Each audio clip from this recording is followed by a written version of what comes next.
하나님께서 오늘 우리에게 주시는 말씀은 요한계시록 9장입니다.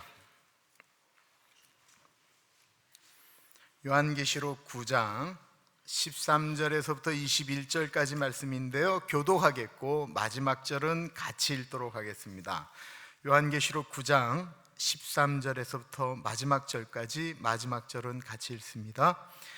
여섯째 천사가 나팔을 불매 내가 들으니 하나님 앞 금제단 네 뿔에서 한 음성이 나서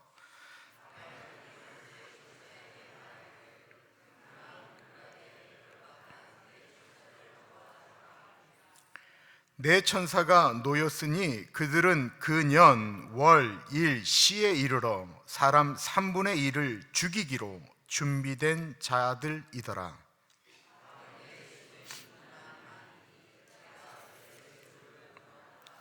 이같이 환상 가운데 그 말들과 그 위에 탄 자들을 보니 불빛과 자줏빛과 유황빛 호심경이 있고, 또 말들의 머리는 사자 머리 같고 그 입에서는 불과 연기와 유황이 나오더라.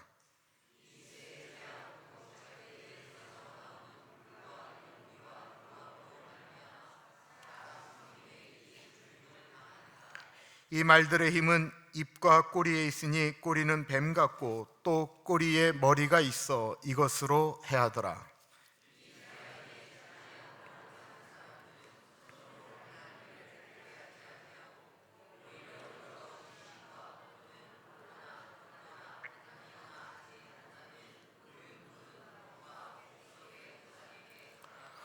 또 그 사해딩과 복술과 음행과 도적질을 회개하지 아니하더라. 아멘. 오늘은 요한계시록 9장 13절에서부터 21절의 말씀을 가지고 우리는 예수님을 전달하는 사람들입니다 라고 하는 제목으로 말씀드리고자 합니다. 요한계시록을 우리는 심판의 책이라고 알고 있습니다. 그런데 자세히 요한계시록을 보면 심판만을 말씀하고 있는 것이 아닙니다. 요한계시록에는 우리의 사명, 하나님의 사랑, 기다림이 기록되어져 있습니다. 먼저 지금까지 보았던 요한계시록의 대략을 좀 보겠습니다. 예수님의 제자 중에 끝까지 살아남은 사람이 사도 요한이죠. 나이가 들어서 예수 믿는다라는 이유만으로 반모라고 하는 섬에 잡히게 되었습니다. 거기서 들리는 이야기들은 교회가 핍박을 받고 사랑하는 사람들이 죽임을 당한다라는 이야기였습니다. 이때 사도 요한이 환상을 보게 됩니다. 먼저 그 터키 지방에 있는 7교회에 대한 환상을 보게 됩니다. 그리고 그 환상을 본 다음에 사도 요한이 편지를 쓰게 되죠. 그게 7교회에 대한 쓴 편지입니다. 그러고 난 다음에 사도 요한이 환상을 본 게 아니고 그의 몸이 하나님 나라로 올라가게 됩니다. 마치 사도 바울이 3층 천을 경험한 것 같은 경험을 하게 됩니다. 그리고 나서 계속해서 기록한 내용들이 이제 요한계시록 뒷부분인데요, 거기 가서 보니까 보좌에 앉으신 이가 있고 24장로가 있고 수많은 천사들이 있습니다. 그런데 이 나라가 죄악 가운데 있고 이스라엘 백성들, 교회들은 핍박을 받고 있는데 그 핍박하는 사람들을 멸망시키기 위하여 준비되어 있는 분의 이야기가 보좌에 앉으시니 하나님의 오른손에 들려져 있는데 그게 앞뒤로 쓰여져 있는 두루마리였어요. 거기에는 7개의 실이 이렇게 붙어 있었어요. 천사가 얘기하는 거예요. 이 두루마리를 받아 이 실을 띨 사람이 누구냐? 아무도 없는 것입니다. 유다의 후손인 다윗의 자손인 사자가 나온다고 그랬는데 그 천사의 음성을 듣고 나타난 분은 죽임당하신 어린 양 예수님이셨죠. 그리고 예수님이 드디어 그 두루마리를 받아서 씨를 하나 뗄 때마다, 그 인봉을 하나 뗄 때마다 이 지구상에 엄청난 재앙이 닥치기 시작합니다. 그것을 보면서 우리 요한계시록이 말세에는 이런 일이 일어날 거다라고 보통 이야기를 하죠. 6개의 인이 떼어지고 7개의 인이 떼어지기 전에 요한계시록에는 늘 어떤 것들이 중간에 들어가는 삽입 문장이 있게 됩니다. 심판만을 이야기하는 것이 그 중간중간마다 하나님의 백성들을 보호하는 이야기가 나와요. 거기에 그 유명한 14만 4천 명에 대한 이야기가 여섯째 인을 띠고 일곱째 인을 띠기 전에 나오게 됩니다. 그리고 이제 일곱째의 인을 띠게 되니까 이전 심판보다 더 무서운 심판이 나오게 되는데 나팔을 불게 돼요. 첫 번째 나팔부터 네 번째 나팔까지 불 때는 하나님을 믿지 않는 이 나라 가운데 닥치는 재앙은 자연계에 임한 재앙이었습니다. 산과 나무와 초목, 바다, 강물, 그리고 우주계가 혼돈 일어나는 일들이 일어나게 돼요. 그런데 그 마지막 요한계시록 8장의 마지막 절, 네 개의 그 나팔이 불고 다섯 번째 부러지기 전에 한 천사가 와쳐서 외치기 시작합니다. 화로다. 세 번의 화를 이야기한 다음에 지금부터는 인받지 않은 사람들에게 임할 진노에 대해서 이제 나팔이 불려질 것이다라는 것입니다. 그리고는 어저께 본문에는 다섯째 나팔이 불었어요. 그러자 무저갱이라는 곳에서 황충, 메뚜기가 올라오는데 이 메뚜기가 이 푸르른 풀들을 먹는 메뚜기가 아니고 이 메뚜기가 어떤 메뚜기인지 사람을 무는 거예요. 사람을 찌르는 거예요. 그런데 그것이 전염병인지 뭔지 모르겠어요. 이 고통이 얼마나 큰지 그 메뚜기에게 당하는 사람들마다 죽여달라고 이야기합니다. 너무 고통이 크니까. 그런데 놀랍게도 그 병은 죽을 만큼 고통스러운데 죽지를 않는 거예요. 어저께 말씀에 이런 말씀을 드렸습니다. 우리 예수 믿는 사람들이 죽고 싶을 만큼 힘들어하는 사람들이 병원에 쭉 있는 거예요. 그래서 주님의 마음으로 그들을 돌보고 있어요. 그러다가 어느 침대를 가서 날 좀 죽여달라고 하면서 우리를 만난 그분이 가만히 보니 주님을 떠난 내 아들이에요. 내 딸이에요. 내 형제예요. 내 부모예요. 내 친구예요. 그들이 나를 보고 얘기하는 거예요. 아버지, 나를 좀 죽여주세요. 엄마, 나 좀 죽여줘. 얘야, 나 좀 죽여줘. 그런데 죽지 않는다라는 것입니다.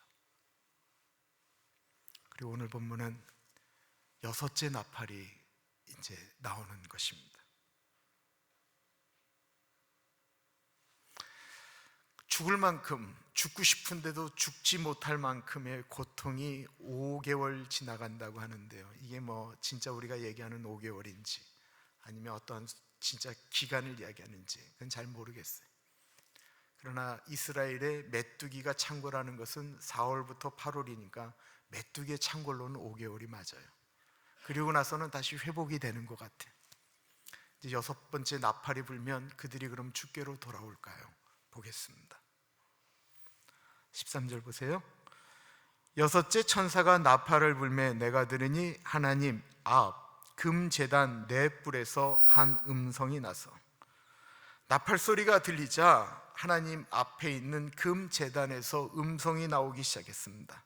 이 금제단이 지금 어디에 있습니까? 하나님 앞에 있다라고 했습니다. 그러니까 이 제단에는 하나님께 예배를 드리는 어떤 제단과 똑같은 것입니다.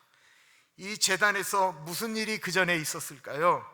이 제단이 오늘 본문 말고 두 번 요한계시록에 기록이 되어져 있습니다.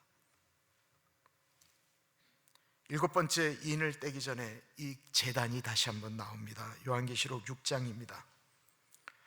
다섯째 인을 떼실 때에 내가 보니 하나님의 말씀과 그들이 가진 증거로 말미암아 죽임을 당한 영혼들, 순교자들을 얘기하는 거예요. 그들이 제단 아래에 있어. 그들이 이 금제단 밑에 있는 거예요.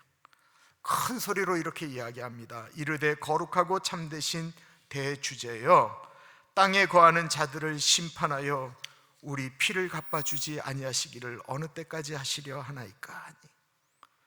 그들은 죽임당했어요. 그리고 하나님 앞에 여쭙는 거예요. 하나님, 우리가 이렇게 죽임을 당했고 우리 밑에 있는 사람들도 저렇게 지금 죽어가고 있는데 하나님 언제까지 저렇게 내버려 두시겠습니까? 그러자 우리가 읽지 않았던 11절에는 저들의 수가 차지 않았다라는 이야기를 합니다.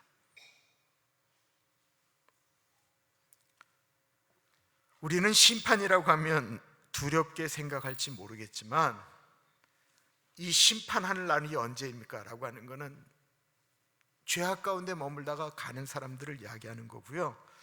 예수 믿는 우리에게 심판의 날은 은혜와 축복의 날입니다. 왜냐하면 천국에 가면 우리가 뭐 하겠어요? 천국에 가서 우리가 죽도록 돈을 벌겠어요? 아니면 천국에 가서 일하겠어요? 아니요, 천국 가면 우리는 그냥 노는 거예요. 감동이 안 오세요? 지금부터 천국에 가면 노는 거예요. 그러면 와우 하세요? 우린 천국에 가면 노는 거예요. 천국에 가면 맛있는 거 먹는 거예요. 천국에 가면 몸이 아픈 것도 없어요. 와우. 그리고 천국에 가면 주님과 함께 노는 것, 이건 진정한 코이노니아가 아니겠습니까? 죽임당한 영혼들이 하나님 언제 저 나라를 심판하시겠습니까? 라고 말씀하실 때 요한계시록 8장 3절에 다시 한번 이 제단이 나오게 됩니다. 또 다른 천사가 와서 제단 곁에 서서, 다시 제단이 나와요. 금 향로를 가지고 많은 향을 받았으니 이는 모든 성도의 기도와 합하여 보좌 앞 금 제단에 드리고자 함이라. 향연이 성도의 기도와 함께 천사의 손으로부터 하나님 앞으로 올라가는지라. 천사가 향로를 가지고 제단에 불을 가져다가 땅에 쏟음에 우레와 음성과 번개와 지진이 나더라. 그 제단에 금 향로가 올려져 있습니다. 근데 이 금 향로가 채워졌는데 거긴 우리 성도들의 기도가 들어가 있었다라는 것입니다. 그리고 이제는 그 기도를 이룰 때가 되었습니다. 그 기도에는, 그 향로에는 수많은 예수 믿는 사람들의 탄식이 들어가 있습니다. 고통받으며 핍박받았던 분들의 탄식이 있습니다. 그들은 고백하는 것은 아멘, 주 예수여 어서 오시옵소서. 또라든 많은 우리 믿음의 선진들의 기도가 들어가 있습니다. 그리고 우리들의 기도가 들어가 있습니다. 그 기도가 그 금향로에 찾아 그것을 이제 붓기 시작합니다. 그렇다고 할 때 이제 이 땅에 심판이 이루어진다라고 이야기할 때 그것이 어디서 선포되어졌냐라는 것입니다. 바로 하나님 앞 제단이다라는 것입니다. 그 이야기는 이 세상의 심판을 누가 하는 것이냐? 하나님이 하신다라는 것입니다. 우리 삶의 주관자가 누구냐라는 것은 하나님이시다라는 것입니다. 누가 우리의 삶과 죽음을 주관하느냐? 하나님이 하신다라는 것입니다. 그 제단에서 무슨 소리가 났습니까? 14절부터 15절입니다. 나팔 가진 여섯째 천사에게 말하기를 큰 강 유브라데에 결박한 네 천사를 놓아 주라 하매 네 천사가 놓였으니 그들은 그 년, 월, 일, 시에 이르러 사람 3분의 1을 죽이기로 준비된 자들이더라. 여기서 유브라데 강을 좀 잠깐 보도록 하겠습니다. 저기 보시면 그 정 가운데 모술이라고 쓰여져 있는 것, 우리가 요즘 그 아프가니스탄, 이라크, 이스라엘 모든 사건 가운데 나오는 이름이 모술이죠. 저 유브라데스 강이 있고 이쪽 더 동표 쪽에는 티그리스 강이 있습니다. 창세기에 보면 하나님께서 이스라엘의 지경을 얘기할 때 나일에서부터 유브라데까지라고 말씀하셨는데요. 저 유브라데 강은 그러니까 이스라엘 민족에겐 자신의 영토를 지키는 어떤 방어선 같은 느낌입니다. 구약시대에 유브라데 동쪽에서부터 무엇이 만들어진다라는 이야기가 나올 때는 늘 이스라엘이 어려움을 겪는 장면 때 나와요. 바벨론이 그랬고 페르시아가 그랬습니다. 유브라데 강이 성경에 언급이 되어지면 이스라엘에 위급한 일이 발생했구나 라고 생각하는데 우리에게 있어서는 그것이 지금 뛰어넘어갑니다. 요한계시록에 유브라데 강이 2번 언급이 되는데 오늘 본문에 언급이 되고요, 또 한 번 언급이 되는데 그 유명한 아마겟돈 전쟁, 제3차 세계대전이 일어나면 거기서 일어날 것이다, 지구의 종말이 오면 거기서 일어날 것이다 라고 하는 아마겟돈 이야기가 나올 때 유브라데강이 다시 한번 언급됩니다. 요한계시록 16장입니다.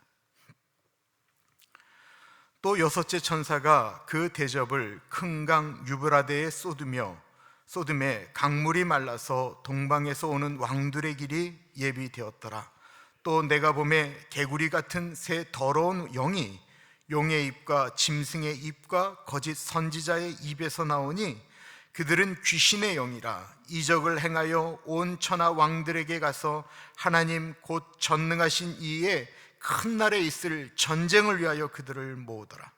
보라, 내가 도둑같이 오리니 누구든지 깨어 자기 옷을 지켜 벌거벗고 다니지 아니하며 자기의 부끄러움을 보이지 아니하는 자는 복이 있도다. 새 영이 히브리어로 아마겟돈이라 하는 곳으로 왕들을 모으더라.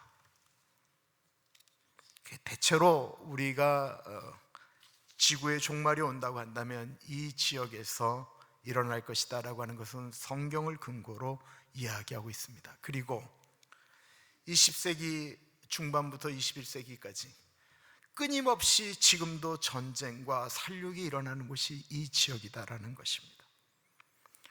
어쨌든 성경의 유브라데강 동쪽에서 뭔가가 나타난다고 하면 위급한 사당이다라고 우리가 생각하고 성경을 보시면 좋습니다. 거기서 하나님께서 악한 천사 4명을 풀어주었다고 합니다. 그런데 이들에게 어떤 힘이 있었냐면 인류의 3분의 1을 죽을 힘을 가지고 있다는 것입니다. 그런데 그들이 그 죽을 힘을 쓸 수 있는 때가 언제냐라고 하는 것입니다. 그날을 그들이 정할 수 있었습니까? 아니요, 그럴 수 없었다라는 것입니다. 다시 한번 15절을 보겠습니다. 내 천사가 놓였으니 그들은 그 년, 월, 일, 시에 이르러 사람 3분의 1을 죽이기로 준비된 자들이더라. 그러니까 그날을 하나님이 붙들고 계셨다라는 거예요. 그러다 하나님이 놓아줘야만이 그 일이 이루어진다라는 것입니다. 오늘날도 하나님께서 이 땅을 붙들고 계시니까 우리가 이렇게 살아갈 수 있는 것입니다. 그러나 그날이 오게 되면 어떻게 될지 아무도 모릅니다.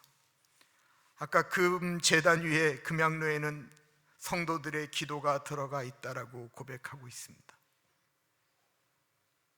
지금은 우리가 기도할 수 있습니다. 하나님, 우리의 자녀들을 책임져 주옵소서. 하나님, 우리의 사랑하는 조국 대한민국을 붙들어 주옵소서. 하나님, 우리들의 후손들이 자라나야 될 이 미국을 붙잡아 주옵소서. 하나님은 그 기도를 들으시고 이 땅을 붙들고 계시는 것입니다. 그러나 그날이 지나가게 되면 하나님은 이 땅을 그들에게 내어놓으실 것입니다. 그 4명의 악한 천사들이 일을 행할 때 어떤 일이 진행되어지게 될까요? 당시 사도 요한이 본 거는 마병대였습니다. 그 마병대의 숫자가 얼마일까요? 한번 16절, 우리 이거 퀴즈니까 한번 같이 보겠습니다. 같이 읽어볼까요? 시작. 마병대의 수는 2만 만이니 내가 그들의 수를 들었노라. 이게 몇 명이죠? 이거 여기 주머니에 제 뭐 있어요? 드릴 수 있어요. 네? 어떻게 하셨어요? 그렇게 한 번에 맞추면 재미가 없잖아요. 제가 이은희 집사님 안 미워하려고 그랬는데 미워요. 2만 만이면 2만 곱하기 만이니까 이게 2억을 이야기하는 거예요. 2억. 그 옛날에 그 사도 요한이 들은 게 2억이라는 거예요. 어마어마한 숫자를 이야기하는 거예요. 어마어마한 숫자. 이들이 움직이는데 지구에 있는 3분의 1이 죽었다라는 것입니다. 17절과 18절에 보면 이 같은 환상 가운데 그 말들과 그 위에 탄 자들을 보니 불빛과 자주빛과 유황빛 호심경이 있고, 호심경은 이 흉패를 얘기하는 거예요. 화살이나 이런 것들이 막을 수 있는. 또 말들의 머리는 사자 머리 같고 그 입에는 불과 연기와 유황이 나오더라. 이 세 재앙 곧 자기들의 입에서 나오는 불과 연기와 유황으로 말미암아 사람 3분의 1이 죽임을 당하니라. 옛날이 아니고 오늘날이라도 우리가 뭐 폭탄이 터지고 움직이는 곳에는 불과 연기와 유황이 올라오지요. 지금도 어느 지역 피비린내 나는 사람들이 죽어가는 모든 곳에는 이 모습이 있습니다. 특별히 이들의 무기가 불과 연기와 유황이라고 했습니다. 성경에 나와 있는 모든 심판에 이를 때 사용되어졌던 도구와 같습니다. 우리는 불로 심판당한 소돔과 고모라를 잘 알고 있습니다. 거기에 오늘 이 표현과 동일한 것이 나옵니다. 창세기 19장입니다. 여호와께서 하늘 곧 여호와께로부터 유황과 불을 소돔과 고모라에 비같이 내리사 그 성들과 온 들과 성에 거주하는 모든 백성과 땅에 난 것을 다 엎어 멸하셨더라. 그리고 신명기 29장에 다시 한번 소돔과 고모라의 심판이 언급되어지고 있습니다. 그 온 땅이 유황이 되며 소금이 되며 또 불에 타서 심지도 못하며 결실함도 없으며 거기에는 아무 풀도 나지 아니함이 옛적에 여호와께서 진노와 격분으로 멸하신 소돔과 고모라와 아드마와 스보임의 무너짐과 같음을 보고 물을 것이요. 어쨌든 전쟁이 일어나든 뭐하든 거기에 불과 연기와 유황이 타는 곳에서 인류의 3분의 1이 죽임을 당한다라고 이야기하고 있습니다. 이거는 우리가 쉽게 계산할 수 있는 일들입니다. 어딘가에 뭔가가 팍 하고 계속 터지고 전쟁이 일어나면 지금은 옛날처럼 재래식 무기로 싸우는 것이 아니기 때문에 집단으로 죽임을 당할 수 있습니다. 그리고 3분의 2가 남는다라는 것입니다. 만약 60억 인구면 20억이 죽고 40억이 남는다라는 것입니다. 그럼 남은 사람들은 어떻게 행동할까요? 20억이나 죽었으니까 남은 사람들이 하나님께로 돌아올까요? 9.11 사태가 일어나자 그 다음 주에 그냥 온 교회가 미어 터졌다라고 이야기하는데 전 인류의 3분의 1이 죽게 되어지면 그들이 주께로 돌아와 회개할까요? 어떤 일이 벌어질까요? 여러분들, 그런 힘들과 어려운 일들이 우리에게 닥친다고 한다면 우리는 어떻게 할까요? 그들의 모습입니다. 20절과 21절을 보세요. 이 재앙에 죽지 않고 남은 사람들은 손으로 행한 일을 회개하지 아니하고 오히려 여러 귀신과 또는 보거나 듣거나 다니거나 하지 못하는 금, 은, 동과 목석의 우상에게 절하고 또 그 살인과 복술과 음행과 도둑질을 회개하지 아니하더라. 이들이 그 어려움을 겪자 찾아간 것은 주의 십자가가 아니었습니다. 무당 찾아갔다라는 것입니다. 귀신을 찾아가거나 보거나 듣거나 다니지도 못하는 사람들이 만든 우상 앞에 나아갔다라는 것입니다. 거기 가서 살려달라고 했다라는 것입니다. 왜 그럴까요? 우상 앞에 가서는 회개할 필요가 없기 때문에 그렇습니다. 우리 예수 믿는 사람들은 무슨 일이 닥치면 이런 마음이 들잖아요. 내가 하나님 앞에 뭐 잘못했나? 이런 마음이 들잖아요. 근데 사람이 완악해지잖아요. 우리 주변에 예수 믿다 떠나간 분들에게 우리가 전도하고 그들의 삶이 힘들어지자 그들이 잘 오나요? 구약에 보면 그들의 마음이 완악하고 딱딱하여졌다라고 표현하고 있습니다. 이들의 죄악이 얼마나 무서운 것입니까? 이들은 살인했다라고 이야기합니다. 성경은 단순히 사람을 죽여야만 살인이라고 말하지 않습니다. 요한일서 3장 우리 같이 한번 읽어보겠습니다. 요한일서 3장입니다. 14절 15절 같이 읽어보겠습니다. 시작. 우리는 형제를 사랑함으로 사망에서 옮겨 생명으로 들어간 줄을 알거니와 사랑하지 아니하는 자는 사망에 머물러 있느니라. 그 형제를 미워하는 자마다 살인하는 자니 살인하는 자마다 영생이 그 속에 거하지 아니하는 것을 너희가 아는 바라. 형제를 미워하는 자는 살인한 자라는 것입니다. 두 번째, 이들의 죄악은 복술이라고 했습니다. 다른 사람을 속이는 것입니다. 다른 사람들을 속여 자기의 이득을 취하는 것입니다. 20억이 죽은 그 와중에 이들은 어떻게 해서든지 다른 사람들을 속여 나는 살겠다고 더 많은 것들을 만들겠다라는 것입니다. 이번에 들었습니다. 저쪽 샌프란시스코 위에 라파엘이라고 하는 지역이 있습니다. 거기에 큰 산불이 났습니다. 그럼 산불이 나면 거기에 거하는 분들이 탈출을 해야 되죠. 나와야죠. 막 나오라고 이야기하고 6시간 이내에 집을 비우라고 합니다. 그런데도 그분들이 주저하는 이유는 산불 때문이 아니라고 합니다. 거기가 몇 번 산불이 났거든요. 산불이 나서 귀중품을 들고 나오잖아요. 급하게 나오잖아요. 그 다음에 가면 도둑들이 들어가서 나머지 것들을 다 들고 튄다는 거예요. 그래서 산불이 나서 나오려는데도 못 나온다는 거예요. 여러분, 이게 사람이에요. 또 다른 것이 은맹입니다. 육체적인 즐거움만을 위하여 모든 도덕과 윤리를 포기하고 사는 것입니다. 전쟁이 그렇게 일어났으니까 우리가 더 쾌락을 위하여 살다가 죽겠다라는 것입니다. 그리고 도둑질이었습니다. 이들은 그것을 회개하지 않았다라는 것입니다. 그리고 이것이 보편적인 가치가 되어버리는 세상 가운데 살게 되었다라는 것입니다.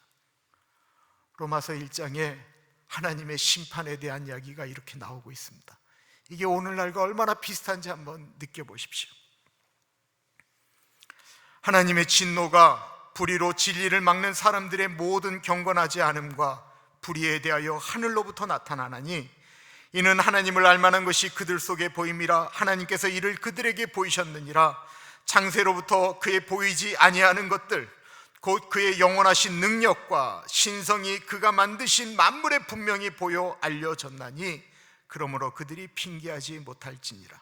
하나님을 알되 하나님을 영화롭게도 아니하며 감사하지도 아니하고 오히려 그 생각이 허망하여지며 미련한 마음이 어두워졌나니 스스로 지혜 있다 하나 어리석게 되어 썩어지지 아니하는 하나님의 영광을 썩어질 사람과 새와 짐승과 기어다니는 동물 모양의 우상으로 바꾸었느니라. 그러므로 하나님께서 그들을 마음의 정욕대로 더러움에 내버려 두사 그들의 몸을 서로 욕되게 하게 하셨으니 이는 그들이 하나님의 진리를 거짓 것으로 바꾸어 피조물을 조물주보다 더 경배하고 섬김이라.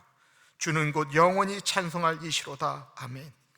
이 때문에 하나님께서 그들을 부끄러운 욕심에 내버려 두셨으니 곧 그들의 여자들도 순리대로 쓸 것을 바꾸어 영리로 쓰며 그와 같이 남자들도 순리대로 여자 쓰기를 버리고 서로 향하여 음욕이 부릴 듯하며 남자가 남자와 더불어 부끄러운 일을 행하여 그들의 그릇 때문에 상당한 보응을 그들 자신이 받았느니라.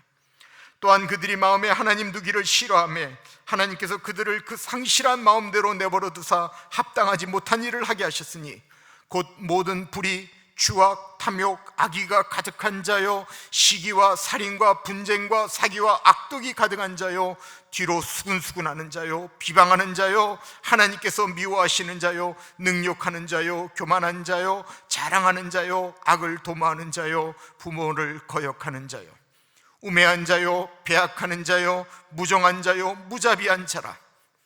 그들이 이 같은 일을 행하는 자는 사형에 해당한다고 하나님께서 정하심을 알고도 자기들만 행할 뿐 아니라 또한 그런 일을 행하는 자들을 옳다 하느니라.